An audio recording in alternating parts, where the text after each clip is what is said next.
Welcome to a deep dive. We're jumping straight into a source provided by our listener curious about that incredible journey from 0 followers to, well, 1 million online. Yeah, and this material unpacks it by drawing some really surprising, sometimes kind of brutal lessons from the startup world. Exactly. We've got a stack of insights here looking at why building something totally new, whether that's a business or an audience, it's just profoundly difficult. And how the strategies overlap, right? Between overcoming those startup hurdles and creating content that actually connects. Right. So we'll follow this story from like the first glimmer of opportunity through the really tough reality of entrepreneurship. A sudden pivot to online content during a crisis, that quiet struggle just to get seen, and then the breakthrough moment and, the unexpected rewards that came with that influence. Let's dig in. It's a fascinating parallel, isn't it? People often see huge online success and just assume it was like easy or happened overnight. But this source really highlights the underlying stuff, the persistence, the strategic thinking that's common to any kind of creation, really. Tech product, viral video, same principles apply. Absolutely. So let's start at the beginning what the source calls the world of new money opportunities. Okay. Back when platforms like Facebook, YouTube first offered these new paths to, well, wealth, the speaker saw 3 main routes: startups, online selling, and being a YouTuber or influencer. Right. And there was this perception about which were easier. Online sellers seemed, well, simpler. Selling products people already want, maybe just moving a shop online, lower overhead. Yeah, and early YouTubers had like really high sponsorship rates, apparently. They seemed to tap into existing demand or have clearer ways to make money. But here's the twist, the surprising part. Even knowing these maybe simpler routes existed, the speaker chose the startup path, and they fully acknowledge it was the hardest one, the lowest chance of success. Yeah, they cite stats like only 5% success and just 3% actually sustaining long term. That's pretty rough. So the why becomes really compelling, doesn't it? Why pick that brutal path? Right. And the source says it wasn't mainly about the money. Apparently, they could have joined a comfortable family business. Interesting. The motivation was different, inspired by figures like, Steve Jobs, a drive to make a real impact, even change the country, Wow. specifically tackling an issue like drunk driving with their project, Injiv. Okay, so that motivation shift changes the perspective. Right. But, I mean, that drive doesn't make it any less difficult, right? Not at all, because unlike online sellers who are meeting existing demand, people already want sugar or clothes or whatever, a startup often has to create demand where none existed before. You have to convince people they need this new thing you've invented. That's a huge hurdle. Exactly. And until you actually succeed, those ideas just sound, well, impractical. The source uses words like crazy and dreamy. Like the Injiv example. Yeah, think about it. Would people really pay for a dedicated driver service late at night? How could you possibly make enough trips to be profitable? Logistics nightmare too, right? Everyone needing a ride at closing time. Right. Managing drivers, ensuring safety for drivers and passengers. These are complex, real-world problems, way beyond just managing inventory online. And the barriers weren't just the idea itself.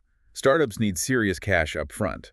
The source is blunt. No money, no startup. And getting that money is notoriously hard. They pitched 10 investors, got 0 initial commitments, 0. Ouch.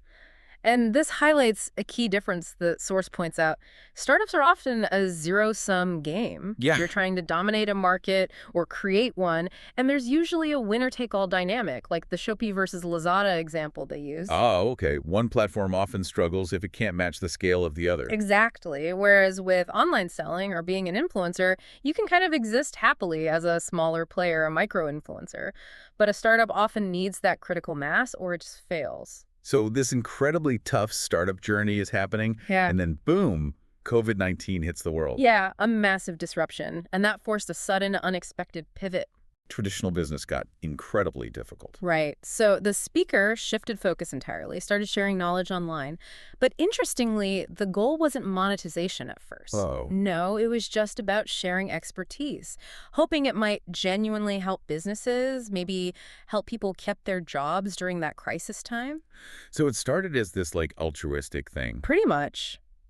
But the reality of creating content hit pretty quickly. How so? Despite putting in massive effort, they mention hundreds of drafts, long hours scripting, shooting, editing. The early viewership was just stubbornly low, like 300 to 500 views per video. Wow, after all that work, that's got to be tough. For sure. And this is where a lot of aspiring creators hit a wall. The source talks about the perfectionism trap. Ah, yeah.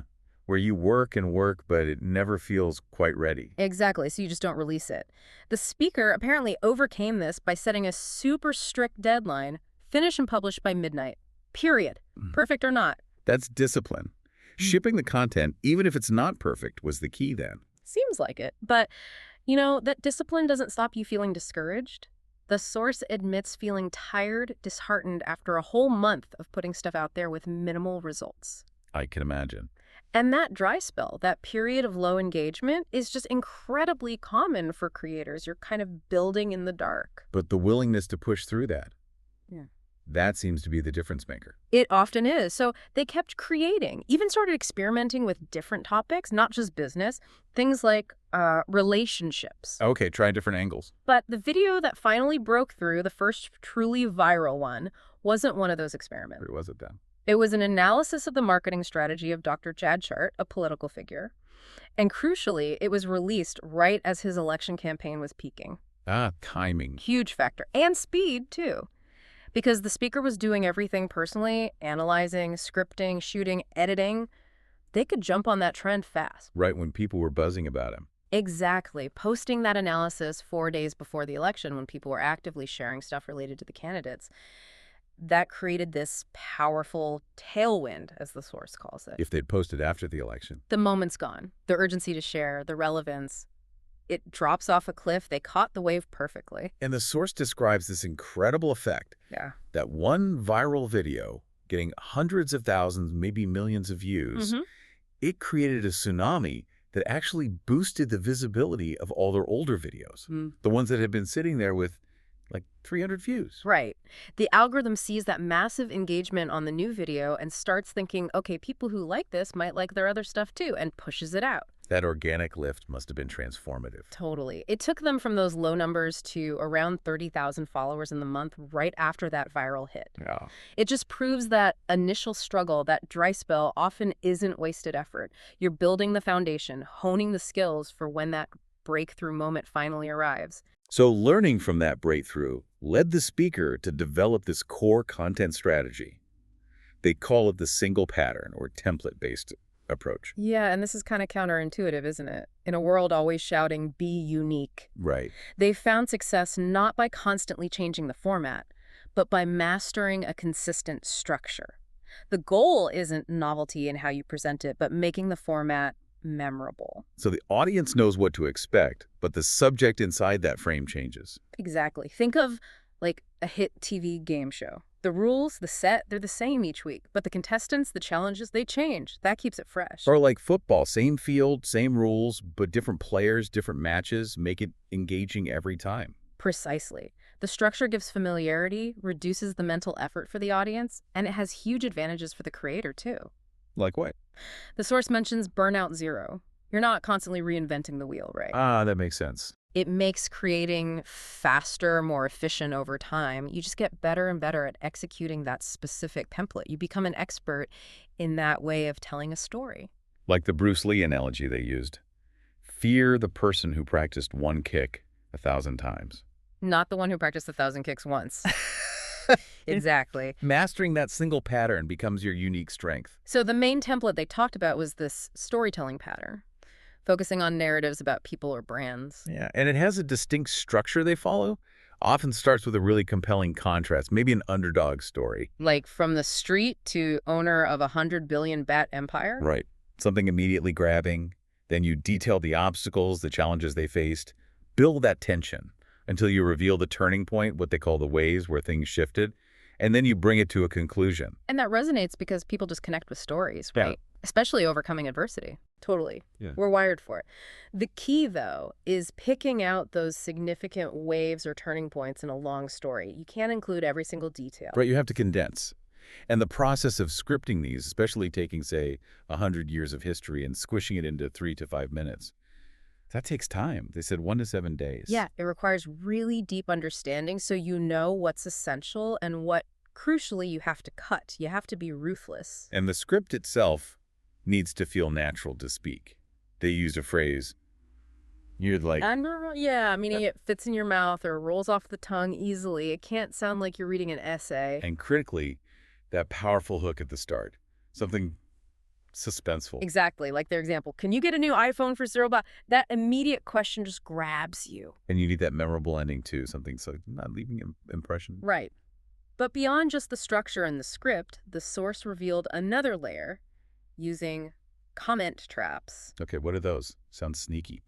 Well, maybe a little. They're basically intentional psychological techniques to boost engagement, get people commenting. So understanding human psychology is part of it. Definitely. It's not necessarily manipulative, just clever ways to prompt interaction. Like what? Give me an example. Asking direct questions at the end, like, what would you do in this situation? Or giving people a clear choice. Do you prefer A or B? I see those all the time. Right. Or even deliberately including a small, obvious mistake that viewers will just have to correct in the comments. Oh, that's clever.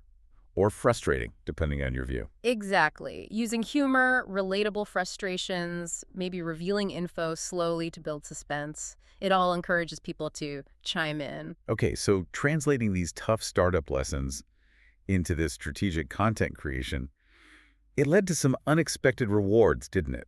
Big time. Beyond just the potential for direct income, the source talks about influencer status bringing these privileged class benefits that money often just can't buy. Privilege class. What does that mean in this context? It's not just sponsorships. It's about the doors that influence opens. Networking opportunities are huge. Like getting into exclusive events or circles. Yeah, speaker lounges full of experts, connecting with other creators. The source mentioned meeting people at a TikTok event, sharing insights, maybe even leading to collaborations later, getting advice from people who face similar challenges. That access is valuable. And the influence itself acts as a megaphone, right? If you can reach 1 million people, the source says, you can essentially sell anything. But it's not just about selling products, though. No, it's deeper. It's about the credibility you build. The source uses terms like deep faith or belief for knowledge content, and hominin, actual love for entertainment. That trust is the real currency. Absolutely. Think of Apple, right? Their credibility with the iPhone makes people automatically trust their watches or headphones. Same principle. And that credibility opens up multiple ways to monetize. For sure. Platform revenue, YouTube, Facebook, speaking fees, the speaker mentions charging around 50K bots an hour, affiliate marketing, promoting services you actually use and trust, hosting events, selling courses, lots of avenues. And then there are the tangible perks. The source said almost everything free. Yeah, seems like it can get that way. Free clinic services, trips, sponsored home stuff like ACs, TVs, fridges, access to expensive courses. They mentioned the Bangalore office sponsorship. Right, a concrete example. Businesses providing goods or services in exchange for that promotion, that visibility. And even just getting better service when you're well known. Apparently so. Partly because, if someone treats you badly, you have a big platform to complain loudly. True. They shared a story about traveling with their sister, also an influencer, and getting free flights, yacht access, amazing food, luxury rooms. Incredible. But what's the trade-off? Usually providing reviews or promotions and letting the brands use your image or video content. Okay, those benefits sound amazing. But just like with startups, navigating this influencer world needs care, right? Yeah. Especially protecting that credibility. Oh, crucially, the source really emphasizes refusing sponsorships for things you don't genuinely believe in. Because you don't want to lie to customers. Exactly. Credibility is so hard to build, so easy to lose. They mentioned the Buffett quote about reputation. And listening to your gut feeling. Yeah. That sense of, really, hang on, something's not right here. Vital. The speaker talked about being approached by something that felt like a known scam and just trusting that intuition, walking reputation over short-term cash. Makes sense. So for someone listening who's starting from empty, maybe feeling a bit lost about how to even begin building an online presence. Yeah. What are the practical steps? The source suggests 3 possible starting points. Okay. Option 1, start with a clear business goal. Say you want to launch a skincare brand. Then you create content specifically designed to build credibility in that area. Like the Inku example they mentioned, though they weren't sure if the passion or business came first there. Right. Option 2, Forget the business goal for a minute. Just start with your genuine passion or interest. What do you truly care about? Make a list. Yeah, list those things.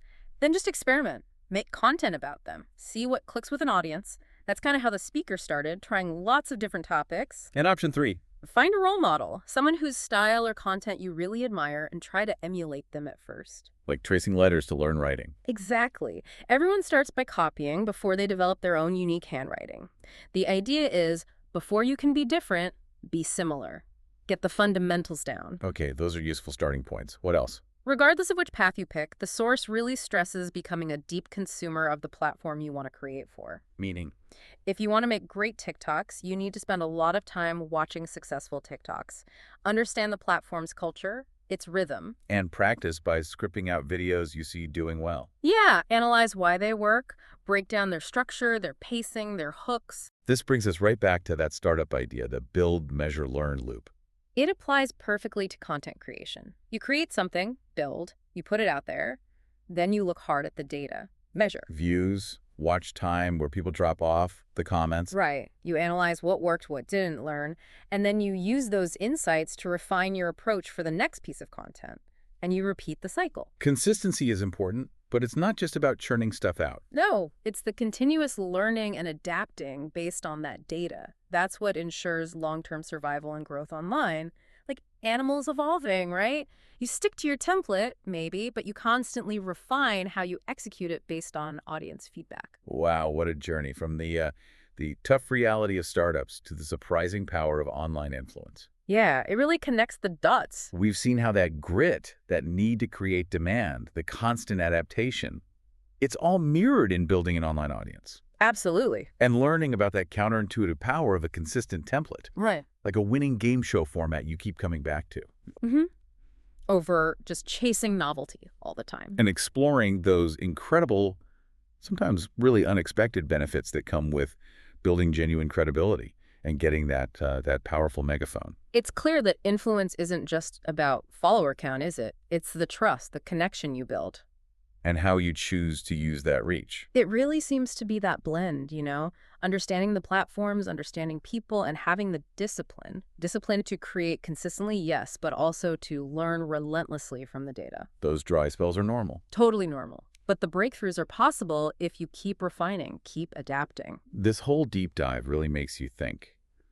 If building influence gives you this power to connect with so many people, opens up opportunities not just for yourself, but maybe to help others, or amplify important ideas. Yeah. What is that compelling story about the world or the people in it that you listening right now are uniquely positioned to tell?